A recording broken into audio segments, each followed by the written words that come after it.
Minor బాలుడి పైన Jubilee hills పోలీసుల 3rd డిగ్రీ. ఆ బాలుడు నడవలేని పొజిషన్లో ఉన్నాడు. అదే కాకుండా మా కుటుంబాన్ని ఆదుకోవాలి, అన్యాయం జరిగిందంటూ కూడా ప్రస్తుతం ప్రెస్ క్లబ్ని ఆశ్రయించిన పరిస్థితి కనిపిస్తుంది. కుటుంబం కూడా మా బాబు తప్పు లేనప్పటికీ కూడా పోలీసులు ఇష్టానుసారంగా ప్రవర్తించారు, చితకబాదారు, అతను నడవలేని పొజిషన్లో ఉన్నాడంటూ కూడా కుటుంబం చెప్తుంది. ఒకసారి తల్లితో మాట్లాడదాం. నమస్తే అమ్మ, ఏం జరిగింది అసలు?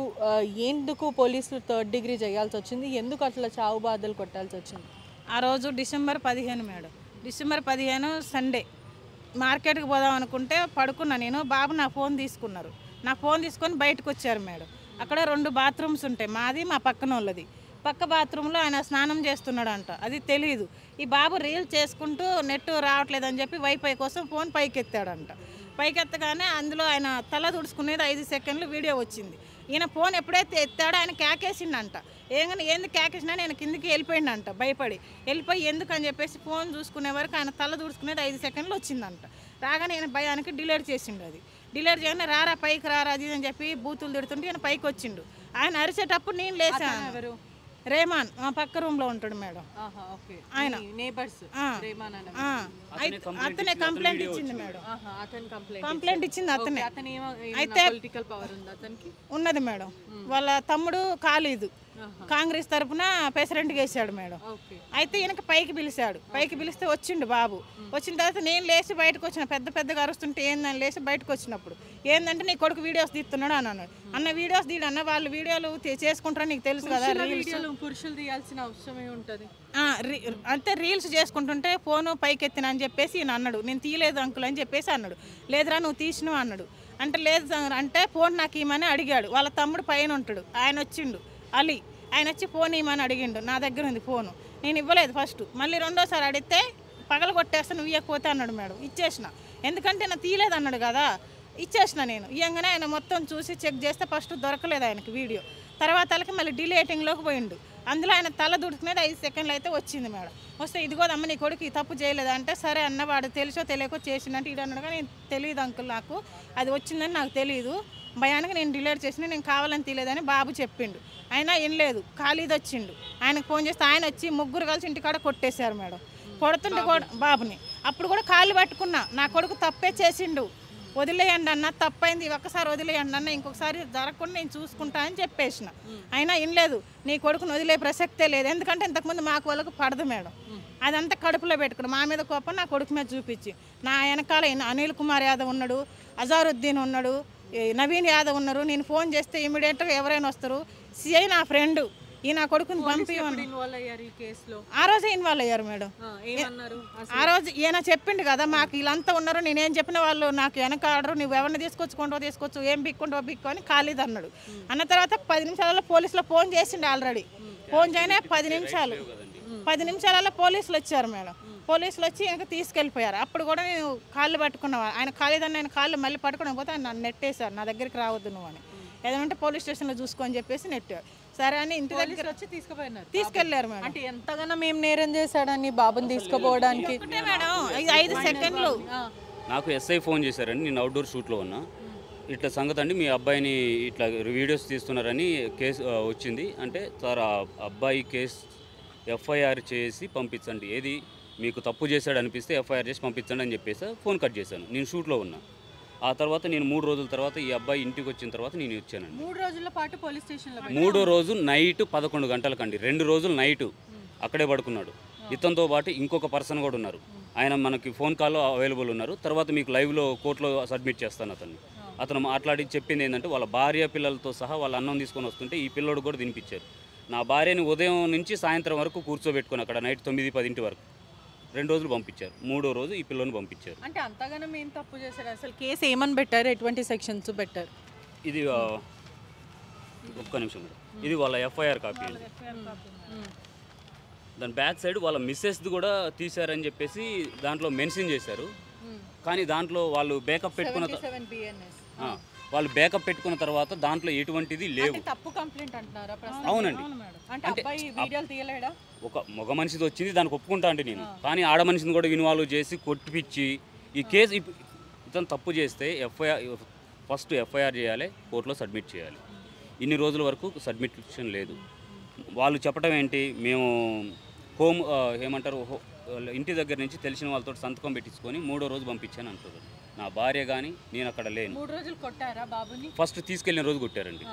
అతను కాళ్ళు పట్టుకున్నా కానీ వదలకుండా మా నువ్వు ఇట్లాంటి వీడియోలు చేస్తావు అని తిట్టడం ఏంటి, తర్వాత వాడిని కొట్టడం ఏంది, ఈవెన్ని నోటుకొచ్చినట్టు మాట్లాడడం, క్యాస్ట్ పెట్టి తిట్టే రైట్స్ ఎవరికి ఉన్నాయి, అది లేవు. అది నాకు వచ్చిన తర్వాత నేను పిల్లోని హాస్పిటల్ తీసుకెళ్ళడం తిరగటం జరిగిపోతుంది మేడం. ఇక్కడ ట్రీట్మెంట్ అంటే లక్షలలో కూడుకున్న పని, ఇక్కడైతే నా వల్ల కాదని చెప్పి ఫస్ట్ ఒక కారు అమ్ముకొని బాబుని మా మామయ్య వాళ్ళకి చెప్తే మా మామయ్య వాళ్ళు ఇంటి దగ్గర తీసుకెళ్ళి హాస్పిటల్లో. పోలీసుల వర్షన్ మరోలాగా వినిపిస్తుంది. అంటే బాబుకు ఆల్రెడీ పోలియో ఉంది, అసలు నడవలేని పొజిషన్లో ఉన్నాడు అతను అని అంటూ సమాచారం వస్తుంది. మరి అది ఎంత నిజం మేడం? ఇది చూడండి మేడం, ఇది 2024 NCC బ్యాచ్, సెకండ్ ఇయర్ అయిపోయింది. ఇది ఆ రోజు వీళ్ళు చేసుకున్నదండి, ఇక్కడ స్కూల్లో చేసుకున్నది. ఇతను నా కొడుకండి. పోలియో ఉన్న అతను ఇప్పుడు మిలిటరీ వాళ్ళు సెలెక్ట్ చేసుకుంటేనే కదా మేడం NCCలో తీసుకునేది, లేదంటే తీసుకోరు కదా. పోలియో ఉన్న పర్సన్ లేదా నరాల జబ్బు ఇంకొక జబ్బు ఏ జబ్బు ఉన్న వాళ్ళు వీళ్ళు NCCకి ఎలా తీసుకుంటారు? అసలు పనికిరారు కదండి. వాళ్ళ వర్షన్. ఇంకొక వర్షన్ ఏంటి అంటే మొన్న ఇట్లానే మీడియా వాళ్ళకి చెప్పిన విషయం, స్కూల్కి కొట్టిన దగ్గర నుంచి కూడా స్కూల్కి పోయిండు. ఎన్ని రోజులు పోయిండో అది మాకు తెలుసు. ఎలా పోయిండు అంటే ఇతను నేను కానీ ఈయన కన్నా చిన్నతను కానీ ఎత్తుకొని భుజాల మీద, ఇప్పుడు ఇంతకుముందు చూశారు కదా, అలా ఎత్తుకొని రావాలి, ఎత్తుకొని రావాలి. నా ఇంటి నుంచి 1/2 కిలోమీటర్ కూడా ఉంటుందండి. 1.5 గంట వెళ్తాడు ఇతను స్కూల్కి. ఆ స్కూల్లో వాచ్మెన్తో సహా ఫోన్ చేసి బాబు నడవలేక అక్కడ కూర్చున్నారన్న, మీరు రండి అంటే నేను పోయి ఎత్తుకొని వచ్చేది పిల్లోని. అట్లనే ఎగ్జామ్స్ రాపించుకున్నా. మరి ఇప్పుడు పోలీసులు ఏమంటున్నారు అంటే దీని మీద ఏదైనా హెల్త్కి సంబంధించి ఏదైనా సాయం చేస్తా అంటున్నారా, పొరపాటు జరిగింది అంటున్నారా? మేడం, లాస్ట్ మంత్ 20వ తారీఖు అండి నేను వెస్ట్ జోన్ DCP గారికి కంప్లైంట్ వాట్సాప్లో ఇది అంతకు ముందు పెట్టాను వాట్సాప్లో. ఆ తర్వాత 20వ తారీఖు శుక్రవారం రోజు ఇవన్నీ కంప్లైంట్ ఇచ్చిన పేపర్లండి, ఇవి మాన్యువల్గా ఇచ్చాను. ఇవన్నీ ఇచ్చిన తర్వాత సార్ రియాక్ట్ అయిన తర్వాత నేను హ్యూమన్ రైట్స్ దగ్గర అక్కడ ఉన్నప్పుడు వెళ్ళాను. అక్కడ గేట్ దగ్గర ఫస్ట్ కంప్లైంట్ ఇవ్వలేదండి. 20వ తారీఖు అయితే కంప్లైంట్ ఇవ్వలేదు. ఆ కంప్లైంట్ పేపర్ తీసుకొని పోతా ఉంటే ఫస్ట్ నాకు వీళ్ళవన్నీ నాది ఫోన్ సైలెంట్లో ఉంది, అన్నోన్ నెంబర్స్ నాకు నాట్ అలౌడ్, మిస్ కాల్స్ వస్తూ ఉంటే ఫోన్లు దగ్గర ఒక 10-15 సార్లు ఫోన్ చేయాల్సిన రైట్స్ ఏంది. ఒక SIకి నాతో పని లేదు, CIకి నాతో పని లేదు. నాకు కాల్ చేశారు, నేను మాట్లాడలేదు మేడం, వాళ్ళతో మాట్లాడలేదు. వాళ్ళ కాల్ లిస్ట్ అంతా మీకు మా పేపర్ ఫోన్ చేశారు, నేను లిఫ్ట్ చేశానండి. ఎక్కడున్న SI గారు ఫోన్ చేస్తే లిఫ్ట్ చేశాను. ఎక్కడున్నారండి? ఫస్ట్ వినోద్ కుమార్ రెడ్డి. దీంట్లో CI ఉన్నారండి, SI ఉన్నారు, ACP గారు కూడా ఉన్నారన్న డౌట్ నాకు. ఎందుకు అంటే నేను ఫస్ట్ ఈ బాబుని కంప్లైంట్లు ఇవ్వక ముందు హాస్పిటల్ నుంచి ఫస్ట్ తీసుకెళ్ళి సార్ ముంగల కూర్చోబెట్టాను. ACP వెంకటరెడ్డి గారు, బంజారా హిల్స్. దీనికన్నా ముందు ACP జూబ్లీహిల్స్ ACP సార్కి పెట్టాను. పెడితే ఆయన ఏమన్నారు అంటే, బాబు నేను ఇక్కడ లేను, ఆ స్టేషన్ నుంచి ఇప్పుడు బయటకు వచ్చేస్తున్నాను అంటే వేరే కేసు మీద వెళ్ళారంట, మీరు పోయి SIని కలవండి, ఆయన ఏం చెప్తాడో విని నాకు చెప్పండి అని చెప్పేసి అన్నారు మేడం. MLCకి పంపించారా మీ బాబుకి? ఇట్లా జరిగిన వెంటనే పోలీసులు కొట్టిన వెంటనే హాస్పిటల్కి చూపించడం ఇటువంటివి ఏ ట్రీట్మెంట్ జరుగుతుంది బాబుకి? ఇప్పుడు ఈ బోన్కి సంబంధించి నరాలకు సంబంధించి ట్రీట్మెంట్ జరుగుతుందండి. ఈ లోపు ఆయనకి మొన్న ఇంతకుముందు షుగర్ అటువంటిది ఏమీ లేదు. రీసెంట్గా ఒక వారం రోజుల నుంచి షుగర్ అనేది పెరిగిపోతుంది, ఆటోమేటిక్ పెరిగిపోతుంది, ఆటోమేటిక్ డౌన్ అయిపోతుంది. దానికి సంబంధించి ఇక్కడ నుంచి ఇదంతా సూదులు పడిశారు. ఈ బాధకి ఆ పెయిన్కి తట్టుకోలేక ఆయన ఉండనని నేను కాళ్ళు పట్టుకున్నా ఉండాలి, నా భార్య కాళ్ళు పట్టుకున్నా ఉండాలి, డాక్టర్లు ఎంత బతిలాని హాస్పిటల్లో ఉండాలి ఉస్మానియాలో. అప్పుడు ఆయన అక్కడి నుంచి వచ్చేసినాడు. చెప్పానండి, అదే డాక్టర్ దగ్గరికి వెళ్ళానండి. ఇవి వాళ్ళకి ఇప్పుడు వీళ్ళ రికార్డులు మేడం, ఇవి ఈ CI గారి ఇవన్నీ కార్ రికార్డ్స్, ఆ పేపర్లు. వీళ్ళు మాతోటైతే ఏం చెప్పలేదు మేడం. ట్రీట్మెంట్ అయితే జరుగుతుంది షుగర్ వల్ల. ఇది వచ్చిన తర్వాత ఇది నిన్న మేము మా భార్యని బండబూతులు తిట్టడం, క్యాస్ట్ పెట్టి తిట్టినందువల్ల కంప్లైంట్ ఇవ్వడానికి నేను కొంతమంది అన్న వాళ్ళు MRPS వాళ్ళు కలిసి వెళ్ళినప్పుడు లోపలికి వెళ్ళనివ్వకుండా అక్కడే ఆఫ్ చేసి ఈ బాబుని ఎలా కొట్టారు అంటే, ఇది ఒక లేడీ పోలీస్ ఆఫీసర్ తీసుకొచ్చి ఇట్లా పట్టుకొని ఉస్మానియా హాస్పిటల్లో ఈ బాబుకి ఇది జబ్బు ఉంది, మీరు అక్కడే కదా ట్రీట్మెంట్ చేయించుకుంది, మీ బాబుకి బై బర్త్ జబ్బు ఉందని చెప్పేసి ఇది చూడండి మేడం, నేను ఎక్కువ చదువుకోలేదు. ఇది 16వ తారీఖు 7వ నెల 2025. ఇంకా ఈరోజు డేట్ ఎంత మేడం? ఈరోజు డేట్ 12. ఇంకా 4 రోజులు అడ్వాన్స్లోనే ఉంది. అసలు ఇదేంటి అన్నది అర్థం కాలే. దీనికి సంబంధించి అడ్వాన్స్గా మీకు ఇచ్చేసిర్రా ఇది? మేడం దీని అర్థం ఏంటి అంటే మీరు చూడండి, ఇతను ఇన్ ద పేషెంట్ విబ్ నెంబర్ వేసి ఇచ్చారు, ఆ తర్వాత ఇవి ఇచ్చారు. Non MLC 25 by date. అంటే చిన్నప్పటి నుంచే అతనికి ఏదైనా న్యూరోపతి ప్రాబ్లం ఇటువంటివి ఏమైనా ఉంటే మేడం అతను యాక్టివ్ డేట్కి ముందే ఎలా ఇవ్వగలరు మరి? ఇప్పుడు డేట్ కూడా రాలేదు ఇది, మరి గవర్నమెంట్ వాళ్ళు ఎలా ఇచ్చారు? ఈ డాక్టర్ మీద కేసు పెడతానండి నేను కంపల్సరీ. ఈవిడ ఎలా ఇచ్చింది? ఇక్కడ చూడండి మేడం, కంప్లైంట్ పోలీస్ స్టేషన్ నుంచి 3వ తారీఖు వచ్చింది. ఇది 5వ తారీఖు వాళ్ళు ఇచ్చారు. ఈ 2వ తారీఖు బాబు డిశ్చార్జ్ అయ్యారు. తనంతట తాను ఇప్పుడు ఇది లామా అంటే తనంతట తాను డాక్టర్ పర్మిషన్ లేకుండా వెళ్ళిపోయినట్టు. దీని సారాంశం. 2వ తారీఖు వచ్చాడు, 2వ తారీఖు డిశ్చార్జు, 16వ తారీఖు అడ్మిట్ అయిందండి. అడ్మిట్ అయిన డేట్ 16 ఇచ్చారు. ఇదంతా కావాలని ఈ పోలీసు వాళ్ళు చేపించిన లెటర్ ఇది. ఈ డాక్టర్ ఎవరో అసలు మా పిల్లోడు చూడలేదు ఈ డాక్టర్ని. మరి దీని మీద మీరు కోర్టుకి వెళ్ళే అవకాశాలు కనిపిస్తాయి కంపల్సరీ మేడం. ఈ సర్టిఫికేట్ ఇచ్చినందుకు గాను తన మీద కూడా ఈ సర్టిఫికేట్ ఇచ్చిన డాక్టర్ అదే మేడం ఈవిడ మీద కూడా ప్రభుత్వం చర్య తీసుకోవాలి, నాకు న్యాయం జరగాలి. ఇటువంటి వాళ్ళు ఫస్ట్ జనాలు నమ్మేది ఎవరు మేడం? ఇద్దరిని నమ్ముతారు, ఒకటి పోలీస్ ఆఫీసర్ని, ఒకటి డాక్టర్ని. ఎక్కడైనా న్యాయం జరుగుతుందని. ఈ పోలీసులు ఈ డాక్టర్లే ఇట్లా దొంగలాగా మారితే మాలాంటి వాళ్ళ పరిస్థితి ఏంటి? ప్రస్తుతం మీ డిమాండ్స్ ఏంటి? మేడం నేను ఫస్ట్ కూడా ఒకటే అడిగాను, బాబుకి ట్రీట్మెంట్ చేపిమని అడిగాను. వాళ్ళు తిప్పుకొని ఫోన్ ఏసీపీ గారండి వెంకటరెడ్డి గారు 1 డే టైం ఇవ్వండి, 1 డే టైం ఇవ్వండి నేను చేపిస్తానన్నారు. 1 డేలో ఇప్పుడు ఎన్ని నెలలు అయిపోయింది మేడం? మీకు అది చూడండి, వాళ్ళకి పెట్టింది కూడా 6 నెలల నుంచి రాని మీరు మరి ఇప్పుడు రావాల్సిన అవసరం ఏంటి? మేడం నా దగ్గర డబ్బులు ఉన్నంత వరకు ట్రీట్మెంట్ చేయించుకున్నాను. ఇంకొకటి నేను కానీ నా భార్య కానీ ఈయన హాస్పిటల్ తిప్పుతూనే ఉండాలి. ఇంటి దగ్గర ఎవరు ఉంటారో వాళ్ళిద్దరు, ఇంకా 2 పిల్లలు ఉన్నారు, వాళ్ళకి తిండి పెట్టుకోవాలి, స్కూల్కి పంపించుకోవాలి. మళ్ళీ మాకు ఎక్కడైనా ఉంటే అన్నం తీసుకురావాలి. కేవలం వైద్యం కోరుతున్నారు, లేని పక్షాన ఇప్పుడు వైద్యం నాకు ఎట్లాగ అవసరం మేడం. ఇప్పుడు ఎవరన్నా సాయం చేస్తే వైద్యం చేయించుకుంటా నా దగ్గర ఉంటే, లేదంటే ఒక కిడ్నీ అమ్ముకునే చేయించుకుంటా. నా కొడుకు కన్నా ఎక్కువ కాదు. ఇప్పుడు ఈ విధంగా తప్పుడు ప్రచారం చేసి తప్పుడు కేసులు పెట్టి కొట్టి 3 రోజులు ఉంచినందుకు కాను ఆ స్టేషన్లో 3 రోజులు ఎవరైతే డ్యూటీలో ఉన్నారో వాళ్ళ అధికారులు మొత్తాన్ని సస్పెండ్ చేయాలి. సస్పెండ్ కాదండి, ఫస్ట్ అటువంటి వాళ్ళు డ్యూటీకి పనికిరారు. ఇట్లాంటి తప్పుడు పనులు చేసే వాళ్ళు డ్యూటీలు ఎలా పనికి వస్తారు మేడం? అదే కదండి. చూడండి మేడం, మీరే చూడండి, ఒక్కసారి చూడండి సార్. పేపర్లు అమ్మా లేదు మేడం. ఇప్పుడు ఈ వాళ్ళకి పుట్టుకతోటే జబ్బులుంటే ఈ ఫైరింగ్కి ఎలా తీసుకెళ్లారు? ఇవన్నీ ఎట్లా వచ్చినాయి మేడం? ఇప్పుడు అసలు నడవలేని పొజిషన్లో ఉన్నాడు, అసలు నడవట్లేదా? అది కూడా నడిపించి చూపిస్తాను మేడం. అతను ఈ పరిస్థితిలో ఉన్నప్పుడు ఈ కాలు మొత్తానికి ఇట్లా వెనక్కి వెళ్ళిపోతుంది. అంటే నడవట్లేదు, జాయింట్ సపోర్ట్ చేయట్లేదు. జాయింట్ సపోర్ట్ కాదండి, వాష్రూమ్ 2 ఇక్కడ నుంచి ఆ కారు వెళ్ళడానికి కూడా 15 నిమిషాలు పడుతుంది. ఆ వీడియోలు పంపిస్తా. నైట్ నా భార్య పడుకున్నారు, ఈయన 18 సంవత్సరాల పిల్లోడు.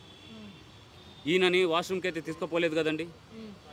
ఇంకా పెద్ద ఈయన కన్నా కొంచెం చిన్న ఆయన పైన పడుకుంటాడు. అసలు ఆ రోజు ఏం జరిగింది? నువ్వు వీడియో తీసావా? అసలు ఏమైంది? నేను కావాలని తీలే, అసలుకి రీల్ తీసుకుంటుంటే వైఫై సిగ్నల్ రాకపోతే నేను పైకి ఎత్తిన. అయితే తలకాయ దూసుకునేది 5 సెకండ్లు వీడియో వచ్చింది. ఆయన మొత్తుకునేసరికి కిందకి వీడియో వల్లనే గొడవ జరిగిందా, లేకపోతే దానికి ముందు నువ్వు ఎవరైనా అమ్మాయిల వీడియోలు దిగడం ఇటువంటివి ఏమైనా చేస్తావా? నేనేం చేయలే. అది ఒక్కటి వీడియో అనుకోకుండా వచ్చేసరికి వాళ్ళు కొట్టి పోలీస్ స్టేషన్కి కూడా పంపించి ఆడ కూడా కొట్టించారు. పోలీసులు అసలు ఏమన్నారు ఆ రోజు? నేను పోలీస్ స్టేషన్ తీసుకెళ్లారు కదా, దాదాపు 3 రోజుల పాటు పెట్టుకున్నారు. ఏమన్నారు, ఏం మాట్లాడారు, కొట్టారా, ఏమన్నారు? ఇక్కడ కాలు మీద కొట్టి ముందు వచ్చి ఆగి టాకి ఆడ పక్కన పెట్టి అక్కడ పక్కన లాఠీ ఉంటే అది తీసుకొని మీ పేరు ఏం పేరు అని అడిగిండు. అడిగితే నేను అజిత్ కుమార్ అని చెప్పిన. అయితే మీ క్యాస్ట్ ఏంటి అంటే ఎస్టీ ఏది అని అడిగితే నేను ఎస్టీ. మాల అంటే మాది కానీ అడిగిండు. మాలో అంటే మీ క్యాస్ట్ అని క్యాస్ట్ వాళ్ళు ఇట్లా బూతులు తిట్టి మీ అమ్మని మీ అమ్మని అది ఇది అని వాళ్ళు కూడా తిట్టి మళ్ళీ అక్కడ లాఠీ తీసుకుని ఉండగా అది తీసుకొని కొట్టిండు. కొట్టుకుంటే 10-20 నిమిషాలు అట్లా కొట్టిండు. కొడుతూనే ఉండు. నేను మొత్తుకుంటున్నా. ఒక్కరే కొట్టారా లేకపోతే ఒక్క ఆయనే కొట్టిండు కానిస్టేబుల్ చూడలే పేరు అది. అయితే వేరే నాతో పాటు ఇంకొక ఆయన కూడా వాళ్ళు ఉన్నారు. వాళ్ళు ఏమన్నారు తెలియదు కానీ అయితే వాళ్ళ ముందే కొట్టి ఆయన వేరే కానిస్టేబుల్ ఆయన కూడా వచ్చి ఆపుతున్నా కానీ ఆయన కూడా నీకు పుట్టిండారా అది ఇదని తిట్టి. ముందు నీకు ఎప్పుడైనా కాళ్ళల్లో ప్రాబ్లం ఉండడం ఇట్లా ఏమన్నా ఉండేనా? ఎన్సీసీ మంచిగా రన్నింగ్ చేయడం ఇటువంటివి చేసావా? అన్నీ చేసిన, అన్ని పుట్టినప్పటి నుంచే నీకు ప్రాబ్లం పుట్టినప్పటి నుంచి కొద్దిగా నొప్పి వచ్చేది. ముందు వస్తే డాడీ వాళ్ళు చెప్తే టాబ్లెట్లు వేసారు. ఒకరోజు తగ్గి ఒకరోజు మళ్ళీ అంతే, ఒకరోజు అంటే ఉంటే హాస్పిటల్లోకి పోయాడు. అప్పటి నుంచి కొద్దిగా ఒక కాలు బెండ్ అయ్యేది. ఈ తర్వాత దీని మీద ఎక్కువ వెయిట్ వేసేసరికి ఇది కూడా ఇప్పుడు అంతే అయిపోయింది. ప్రస్తుతం ఈ బాబు చెప్పేదాన్ని బట్టి చూస్తుంటే కూడా వాళ్ళ కుటుంబం అంతా కూడా ఎంతో ఆవేదన వ్యక్తం చేస్తుంది. ముందు ఎంత హుషారుగా ఉన్న బాబు ఒకవైపు ఎన్సీసీ కూడా చేశాడు, ఎటువంటి పుట్టుకతో కూడా ఎటువంటి ప్రాబ్లమ్స్ లేని వ్యక్తిని ఇప్పుడు అతన్ని నడవలేని పొజిషన్లో ఉన్నాడు. అసలు వణికిపోతున్న పరిస్థితి. మాకు ఖచ్చితంగా వైద్యం కావాలి. ఎన్నిసార్లు పోలీసులకు చెప్పినప్పటికీ కూడా వాళ్ళు పట్టించుకోవట్లేదు. మా కుటుంబం అంతా కూడా ప్రస్తుతం అప్పుల పాలన ఉన్నాము, మొత్తం ఉన్నదంతా కూడా అమ్ముకున్నాం, మా కొడుకుని బ్రతికించుకోవాలనుకుంటున్నాము. అదే కాకుండా గవర్నమెంట్ ఉస్మానియా హాస్పిటల్లో కూడా తప్పు లెటర్లు ఇస్తున్నారు. ఈరోజు డేట్ 12 అంటే 16 రోజే నువ్వు వచ్చావంటూ కూడా ఒక డేట్ పైన ప్రభుత్వ స్టాంప్ వేసి మరి ఆ డాక్టర్ ఇస్తుంది. ఇదంతా కూడా పోలీసులు, జూబ్లీ హిల్స్ పోలీసులు ఆడుతున్న నాటకం. జూబ్లీ హిల్స్ పోలీసులు కొట్టడం వల్లనే మా కొడుకు పరిస్థితి ఇలా ఉంది. 3rd డిగ్రీ ఉపయోగించారు. ఖచ్చితంగా నేను న్యాయ పోరాటం చేస్తాను, నా కుటుంబాన్ని ఆదుకోవాలంటూ కూడా ఆ తండ్రి ఎంతో ఆవేదనతో మాట్లాడుతున్న సిచ్యువేషన్. కెమెరామ్యాన్ విజయ్తో పెట్రిషియా రిపోర్టింగ్, RTV హైదరాబాద్.